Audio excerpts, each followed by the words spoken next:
Welcome to the wonderful world of using two-step posts in order to get more clients. Now, I'm sure you've seen two-step posts everywhere, otherwise known as hand raisers, otherwise known as what are some other good names for them? Well, anyway, whatever. The basic premise of these is pretty straightforward. Let me say this. If you know me at all, you know that when I do these trainings, it's lecture style. So get something to take notes with, get yourself ready for this. And then you take those notes, pay attention. As has been my commitment to you for, I guess about 10 years now. If you follow and pay attention, I give away my best stuff for free, just like I'm doing now. This is what I'm about to tell you here is the same thing I have repeatedly charged lots of money to teach people. Now, psychologically, the difference is, oh, hey, Mark, I see you, brother. Psychologically, the difference is pretty simple. And I think there's a lot of overinflation. Well, really, it's obfuscation in the space about this kind of stuff. The reason that I get paid a lot to teach this, and the reason I'm teaching it to you for free, and this is a challenge to you, by the way. I challenge you to prove me wrong. But the reason I'm teaching you for free is because statistically, I know you won't do anything with it. But weirdly, it does help to show you that I can be trusted, right? Hey, Nathan, good to see you too. Now think about that though for a minute. Like it's really weird that that's the case. It's even weirder still that I'm just coming out and telling you the truth here. I mean, the fact of the matter is attention flows where money goes, or attention goes where money flows, or whatever, right? And so I genuinely want you to take my free stuff and create success with it. Statistically, however, you won't. Somebody said, I don't get a hello, but all I see here is Facebook user. So Facebook user, hello, and thank you for showing up. I really do appreciate it, but I can't see who you are. Anyway, I struggle greatly with this idea that it's like I literally can't give stuff away for free and have people get results with it. It's so strange to me, but I digress. So here we are. We're going to talk about the hand raiser posts, the two-step posts, whatever you want to call them. They are... Here's what I like about them. Oh, hey, Dave. Yes, of course you get a hello. Now that I know who you are. Here's what I like about the two-step hand raise, or whatever you want to call them, posts. It is a very well-applied tactic, meaning it's a short-term strategy that really fits the platform, but it's based on strong, deep, old school, what I would call classic psychology of marketing, right? And the idea is this: you're competing with other people. We all know that. Whatever it is you do, you either have one of two realistic sort of places where you land. You are either so niche, and I'm looking at you, happiness coaches, or like, you've taken this whole niche down some more thing too far, and you're in a niche that nobody cares about. Or more likely, you have competition, right? So there's really when it comes to niches, there's really no such thing as a true blue ocean as far as I can tell. You can figure out a positioning so that how you come across and show up differentiates, oh yeah, Mark, custom hardscapes. It is very niche, but it's not so niche that you're in like a category of one, right? So anyway, but I digress again, and I'll probably digress 7 or 8 more times. What I want you guys to understand is there's a reason. If I could wave my magic wand and have 2 things happen, the first thing would be you'd start thinking like somebody who pays attention to human psychology and how that intersects with marketing. I'd love to know that because I do this, you will start thinking differently. And as a sub sort of heading, thinking differently is not only about getting in the heads of your audience. We all sort of know that, at least we've heard it, but you have to think from their perspective. That's where I see people really struggle. You've got to be able to put yourself in the experience of your audience. Okay, so 2 steps are great for this because they provide so much good feedback. So first, what is a 2-step? A 2-step is simply one of those posts, or a hand raiser again. It's one of those posts that says, I've got this free thing, would you like it? Whatever it is, and however you word it and whatever else, I've got this free thing, would you like it? You will have noticed that in recent weeks, I've given away the 4 golden secrets of organic marketing. I've given away the soul of your personal brand. I've given away the 9 pillars of explosive audience growth.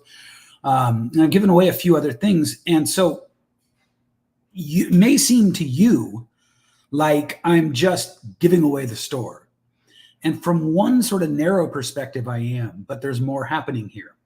I know that I'm in a very competitive niche. Lead generation, right? Marketing, copywriting. I do all of those things. And I mean, everybody does those things. And so I've got to figure out a way to sort of distance myself from the crowd. And for me, the process was, it was one of getting more and more comfortable speaking my mind and telling what I feel is the truth. It's actually worked out very well for me because there's so much deceit and lies and misdirection and a million little ways that marketers and coaches and everybody sort of fudge the truth, right? And I don't really like that shit. And I fell for it a lot. And so now not only do I not do it because it's off brand for me, but it's also me pushing back against my own experience of feeling like I was duped. And I don't like that feeling, as I'm sure you don't. So now you've got this idea that you have to have a positioning. What is your positioning, right? Well, once you figure out your positioning, that's actually where everything starts. That isn't the end, that's the beginning. You've got to figure out a way now from that positioning to go out into the market and make yourself known, right? Right. If you follow me for any amount of time, you know that I talk about things like positioning, then branding, then marketing. It's like a pyramid, and my hands don't do it justice. It goes positioning, branding, marketing. Marketing actually sits at the top, or perhaps sales is at the very top. But when it comes to client attraction, you have to know your positioning first. You have to know your branding based on your positioning, and then your marketing based on your branding. I hope that makes sense. But here's the thing about these 2 steps or hand raisers. You can achieve all of these things through what on the surface seems like a very simple, benign little post, right? The one that really blew up for me, and you've probably seen it. The post goes, idea, I will build, manage, and monetize a Facebook group for you, and we split the revenue. And then it says, interested, DM for deets. It's the whole post. I've used that post, I don't know, maybe a dozen times, only changing the background color. I've experimented with it against other versions of the copy, and that simple post works the best. Now, what you may not notice is there's a lot happening in that post. For one thing, the fact that I am just announcing it as a revenue share deal speaks to the kind of person I am. It says I'm willing to put work in, right? Knowing that I'm confident that I can make money back, rather than no matter what results you get, my thing is X amount of money. So I'm positioned differently by saying, yeah, I'll do a revenue share. Okay. You can fit a lot of your positioning, your branding, and your marketing into these hand raiser posts if you're thoughtful. So here's what I need you to sort of take away from this now. The post that offers the free thing is it's the worm on the hook, right? It's the beginning of the process. So what you have to have before you can do a hand raiser / 2-step post is you have to have created something to give people. I'm going to take this training you're watching now. I'm going to put it on a nice page, and I'm going to offer it later to people. A bunch of people are going to take me up on it. And of those people, I'm going to sort of get a sense of who's in my audience. Who does it make sense to talk to here? And some of those people will wind up getting in conversations with me. This is not magic. This is not a mystical formula. It's the law of averages playing out in marketing. So I want you to understand, if you're going to do a hand raiser or a two-step post, you got to have the thing prepared first. Whether that's a 3-minute video, a PDF, it could be drawings on a whiteboard. I mean, it doesn't matter how you deliver the information, but here's what does matter. Every time you do one of these and people take you up on it, that's a reinforcement of your brand. And your brand is what we say, think, and feel about you behind your back. Or said another way, your brand is a distilled promise of what you stand for, which leads to, when you execute it successfully, it leads to what we say, think, and feel about you behind your back. Okay. So you got to make the freebie first before you give it away, right? Right. Now, let's say, as I have had with so many people so many times, you come up with a winner. You post it and the comments just start pinging, right? That's great. Now, there are a lot of things you can do once you get to this point. I'll start with the most simple and I'll move to more elaborate stuff. So again, we covered that it doesn't really matter how you create whatever your freebie is, your training, your PDF, whatever. It just has to be good. If it's not good, people will immediately associate you with garbage content. And you have to be aware of that, because that's a huge fucking deal. Why is that a huge deal, team? Now, if we were live, you'd all shout personal brand, right? It's because our personal brand matters. And I saw somebody, a friend of mine, post today or yesterday, takes 20 years to build a personal brand and 20 seconds to ruin it. Act accordingly. And this is true. This is true. Don't fuck with your reputation once you've crafted it. And that means in your two-step hand raisers as well. If I'm going to be giving you hand raisers that I'm going to want them to not only give you value, but I'm also going to want them to support my brand. I want you to really get that. They need to give you value, but they also need to reinforce to you who I am, what I'm about, and what you can expect from me, right? So now you've got the post is up because you've created the freebie and you're offering it to people. You are engaging the law of reciprocity here, by the way, which is one of the, what do they call it? EPOP, Ethical Principles of Persuasion, a la the Cialdini books, Persuasion and Persuasion, right? Robert Cialdini, sort of the godfather of the psychology of persuasion and marketing. And one of the things he talks about in his Ethical Principles of Persuasion is the law of reciprocity. Give first before you ask. That's what you're doing with a two-step. That's what you're doing. You're giving legitimate value away for free. And so you've got your legitimate value. You've got your simple post that offers this thing to people. Now you've got people saying yes in the comments. What do you do next? Now we get to the first mistake that people make. I see this way too much. Somebody who's enthusiastic and eager and ready to start talking to prospects and nurturing them through their pipeline and all that goes right into the comments and gives the thing to the person in the comments. Now you're making a couple of big mistakes here when you do that. First mistake, you're putting a shitload of links right in the comments. I don't have any conclusive data to prove or disprove this. Somebody just said, hi, Manny, but you're only showing up as Facebook user. So hi, whoever you are. Identify yourself. Who said that? Type your name out. Let me know who you are.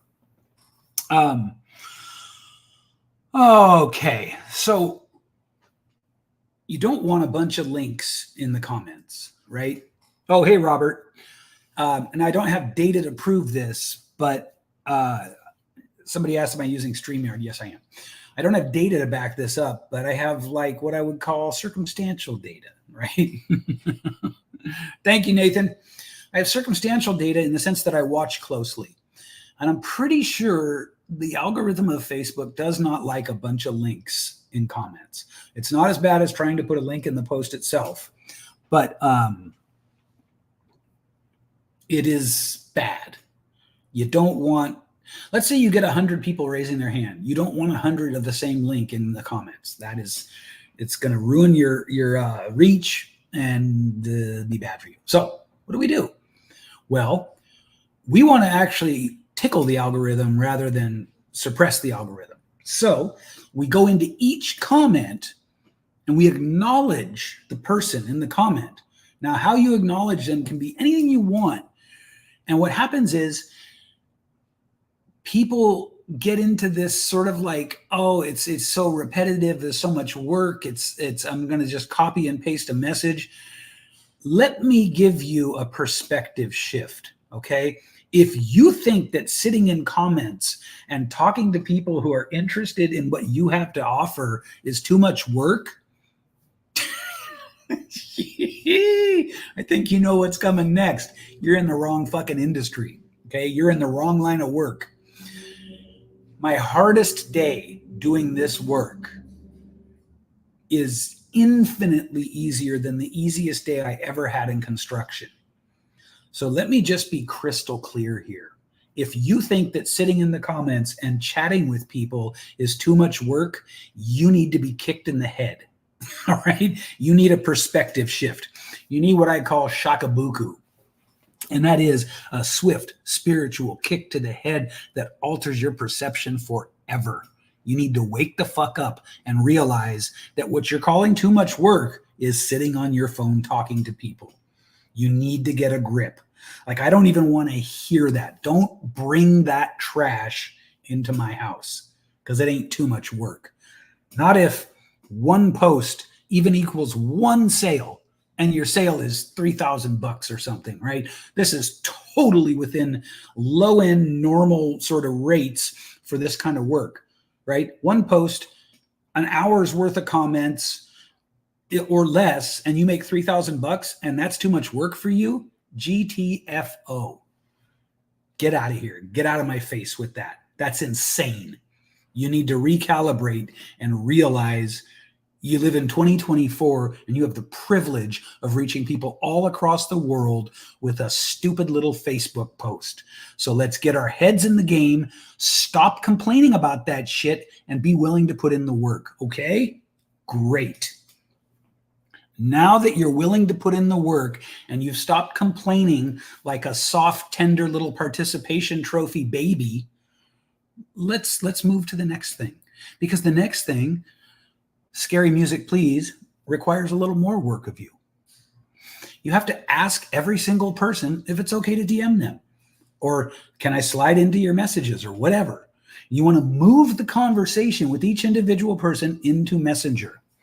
Maria Simonetti, suggestion for constantly posting on LinkedIn but not engagement. Sorry, Maria, this conversation is not about that. And I say that with all respect. I'm not, meaning to kind of smack you down or anything, but I'm sorry. I've got a topic here and I need to stick to it. However, as a rule of thumb, if you're not getting any engagement, it's because your content isn't engaging. I mean, that's just, it's not the algorithm. It's not shadow banning. It's not those things. It's you got to learn to write for the platform. That's been my experience. So I hope that was helpful. I meant it as helpful. Let me get back into the flow here. So you got to move everybody into Messenger. Oh, and then guess what? You then have to talk to them all in Messenger. Ask Manny if you can slide up in his DMs for outside topics, please. Yeah. Yeah, you can. If you identify yourself as and tell me what you're all about, as long as it doesn't feel like a cold pitch to me. yes, I'm happy to help with things like that to the extent that I can. So now we're in Messenger, and we're so sad because we've got 100 people to talk to, and gosh, that just seems like a lot of work. Let me share a story with you guys from my house painting days before I became a contractor and ran my own show. One day I was in this very, very upscale house. I'm doing this very, very fine detail work on, I don't remember what it was, something in the kitchen. And I'm using oil-based paint. And I don't know if that even is a thing anymore. I don't think it is. But oil-based paint is harder to work with. It requires craftsmanship in a way that latex paint doesn't. So I'm sitting there and I'm painting it and everything's going great. But I'm on one of those broken terracotta tile style Italian villa floors. And I'm kneeling because you have to. If you're sitting on your butt and your boss walks by, no matter what you're doing, you're going to get in trouble. So I'm kneeling and I'm painting, and my boss walks by and goes, "How's it going?" And in all honesty, I said, "Well, my knees are a little sore from kneeling like this." And he looked at me and he went, "Oh, poopy." I really got a perspective check in that moment. He didn't really care. And I don't really care when you tell me it's too much work to talk to people who want to buy your stuff. Okay. So now that we're clear on that, I have, is there anything less than 0? Because if there's anything less than 0, that's how much I care about you complaining that it's too much work to talk to people. Okay. Someone's going to cancel me for that. I'm going to wind up on a blog somewhere. I know I am. So now you're in Messenger. Now you need to be able to transition these people, right? I'm even going to give you my just the best transition question I've ever come up with, because it's honest and it's easy and it's not aggressive. You give the person the training. You say, "Hey, how's it going? Here's the training you asked for." Or better yet, get them to confirm first in Messenger that they want the training, whatever. But as you give them the training, just say, "How do you see this helping you right now?" Or "How do you hope this will help you right now?" That's it. It's just that. And now you've gone from giving them something for free, hopefully high value, because we did cover that, to, "Hey, how do you see this helping you? What are you hoping to get from this?" That will open up a conversation with the right people. Then you are in your sales process. But now let's talk about some of the more sophisticated ways that you can do this, because you can think of your two-step or hand raiser posts as simply the top of a whole funnel, and you can bring people into as elaborate a funnel as you want at that point, right? So this is where I think most people don't really think about it. I'll give you one example. What if you set up a couple of pages, right? Funnel pages. And the first one gives them the free thing, but then says, "Would you like this supporting thing that will help you to better use, understand, implement, take action on whatever, this free thing?" Right now, while we're on this page, it's only $17 or whatever, right? The thing here is not the $17. The thing here is buyer commitment. And the thing here is capturing an email list of people who have expressed buyer commitment by paying for the other thing. Let me just stop here. I know I've got a few of you on the call that are chiming in, and I really appreciate it. Does that part make sense to you? Does it make sense to you that you can use your hand raiser posts as the top of a funnel of any level of complexity? Does that make sense? Do you see how that makes sense? Somebody said absolutely. Who said that? And God bless you, I might add. Nathan says, "More detail on that, Manny, or please." I don't really know how to give more detail on it, Nathan. So a funnel is a funnel is a funnel. It's a series of, oh, hey, okay, Mark, yeah. So a funnel is a series of connected web pages or landing pages or sales pages or whatever. And if you're going to give somebody a free gift, you have to create the gift. Now, you could create the gift in Google Drive or something like that, the training, whatever it is, and just send them the link. Or you can get more professional about it, assuming that this is within your wheelhouse, and you could build out a whole funnel. I mean, upsells, downsells, email follow-up sequences, and all they have to do is take you up on the free thing, and then they can choose whether or not they want to go deeper into the funnel. Okay, so Mark, Robert, Nathan, good. Okay, so that's the idea, Nathan, is that once people voluntarily come into your world by raising their hand, saying yes, going into Messenger with you, getting the free gift and looking at it, you can do all kinds of things. You can capture their email before they get the gift. That's not unreasonable, right? It's a free training. It's valuable. You can give me your email for that. You can offer them a bump. You can take the emails of the people who have showed buyer intent and communicate with them in one way because they're all in one group now. Let's see, what else could you do? I mean, you could do anything at that point. So what works great for me? Here's what works great for me. Instead of just sending somebody a link to like a Google Doc or something like that, I like to put things on a page. It's got a little bit of branding on it. It's got some copy on it. It's got the free thing I promised. And then underneath it, it's maybe got a little more copy. And then I like a very, very soft, gentle, kind of like, if you're ready to talk about how I can help, click here. There's no pressure. But I also want everybody who takes the freebie to know that you can just click here to set a call with me to talk about it. And I want to use that question I shared with you, which is basically just some form of how do you see this helping you right now? Or how are you hoping this will help you? It's so much better and less, it's less like a salesman sticking his foot in the door than saying, so what's your biggest problem right now? Right. And it's syntax, right? It's just what am I looking for? Well, anyway, it's just saying the same thing in a different way. But it feels so much better. It feels so much better to go, so how do you hope this will help you right now? Versus, so what's the biggest problem you're having in business right now? Right? Right. Okay. So let's recap here. Yeah, we're right about almost at a half hour. How do you use a hand raiser post or a two-step post? Well, first you make the thing that you want to see if people are interested in. Then you put the post up that offers the thing. And when you put the post up, be as succinct as you can be and focus on benefit to the user, not features. I don't care how many bullet points you have or how many, whatever blueprints or anything. I want to know what's in it for me. And if you can't make that switch in your head to talking about what's in it for them, all of your marketing, whatever kind you do, is going to suffer. You've got to be able to talk in terms of what do they get? Not what did you build, what do they get? Right? Your checklists and your grids and your templates and your processes, those are features. Benefits are the peace of mind and the increased lead flow and money that come from using those things. So now you got that. Best case scenario, people want what you've created. So you get a bunch of people raising their hands. Second mistake everybody makes is they just start giving away the thing right in the chat, right in the comment section.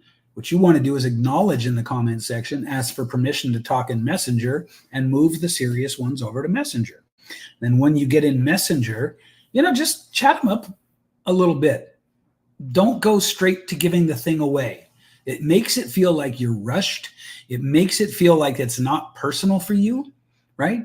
So even if it's a difference between, let's say that Nathan said he wanted the thing and I moved him over into Messenger. Most people will go, they'll just put the link right in Messenger and go, hey, here you go. Here's that training you asked for. Okay, but isn't it a lot better if I go, hey, Nathan, how are you? Then he comes back and says, I'm good. How are you? I go, I'm doing great. By the way, did you want that training on X? He'll say, yes. I'll go, great. Here you go. Put the link in there for him. And then I'll say, by the way, how do you see this helping you right now? Or how do you hope this will help you right now? Done. Now, whatever lives on the other side of that link Again, it could just be the thing itself. It could be an opt-in page to get the thing. It could be an invitation to your group to get the thing. It could be one page to get the thing, and then with a one-time bump offer for a low price, whatever. Like, you can do anything you want at that point. All of this from hand raiser posts. Now, let me talk about the final, maybe the most important thing in the long run about all of this. If you track which of your hand raiser posts are getting traction, you'll get more clarity on what your audience wants from you, what they deem valuable. And what is the biggest mistake we make as coaches when we start to try to learn marketing? In fact, for that matter, what's the biggest mistake that most marketers make? Here's what it is. You dream up an idea. You're sure the world will want it. You're certain of it. And so you do no validating whatsoever. You don't test anything. You just make the thing and try to sell it. You ever heard people say, you've heard this thing in the coaching space where it says, sell the thing before you make it? There's truth to that, right? I mean, there's a caveat to that particular thing, which is you have to be very skilled. All right. We don't need any more half-assed people trying to sell the thing before they make it and then making garbage-ass products, right? But at the same time, you definitely don't want to, as a ludicrous example, build out a whole year-long course before you validated anything. Hope you're getting that. Or maybe, I don't know, maybe you like wasting time and not having money. That could be you, right? It's not me. I'm not a fan of wasting time or being broke. So for me, I want to know that you're interested in what I'm selling. And the hand raiser posts tell you that. But they don't just tell you that. They tell you that in a very direct, kind of visceral way. So Nathan says it's kind of like building a course, do the outline and 1 or 2 modules, no more ever. Yeah, I mean, really. Or you know, if you've got the skill, you got the chops, and you got the credibility, just tell people you're going to take them through the founders level, or the, you know, the, what do you call it? The, not founders, but whatever it's called when the first people go through and they give feedback in exchange for some kind of a discount. It's an obvious word. We use it all the time. I'm just drawing a blank on it right now, but it's like a test group, right? They get a massive discount in exchange for participating and helping you to validate it. But the point here is all of these things, pilot program, pilot study, that's it. Yeah. Beta. Yeah, that's right. You guys got it. Beta testers, pilot program. Exactly. So the point here is if you pay attention to what your audience responds to and doesn't respond to from your hand raisers, you can learn a ton of direct, real, boots on the ground information about what they will respond to. Hope that makes sense. All right, you guys, that is it. If you've taken notes and if you've paid attention, you have just gained a massive amount of valuable, tactical, high utility information